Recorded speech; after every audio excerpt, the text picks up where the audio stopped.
Let's be honest here. One thing gamers like is when people from gaming companies engage with the press and gamers themselves on websites like Twitter.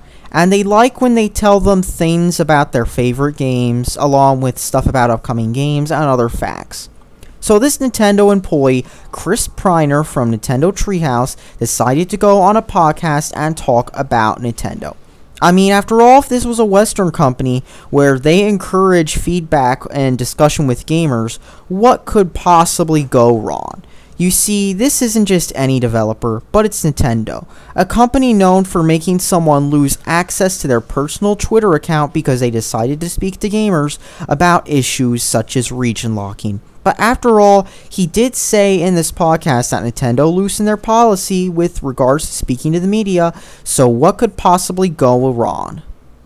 Well, he decided to drop some truth bombs that were apparently too much for Nintendo's nothing to see here PR and carefully crafted image, along with some interesting factoids. He talked about how Nintendo used employees as voice actors for cheap work instead of hiring voice actors like other companies do. He talked about how Sakurai, developer of Smash Bros., is very sensitive to fan feedback, and how localization costs so much for Xenoblade that Nintendo of Europe lost money.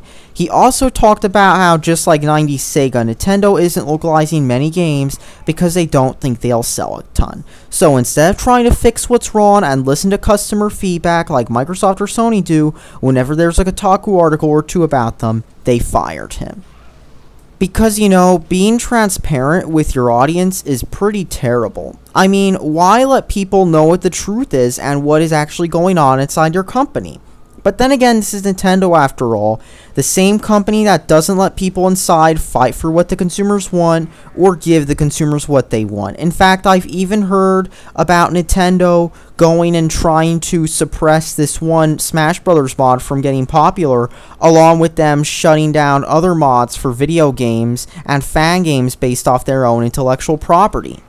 And let's not forget how Nintendo actually once shut down a Smash Bros. Stream because, well, Nintendo felt like it. And let's not forget the whole YouTube Creators Program scandal too. And while there are people who have tried speaking out about Nintendo firing this employee, including Cliffy B, a well-known game developer on Twitter, they're quickly shot down by the generic anime and me avatar army. So where is the media and the Nintendo fanbase speaking out against Nintendo screwing their fans yet again? Are they calling out Nintendo for what they are and telling them that maybe they need to treat their fans better? Let's take a look, shall we?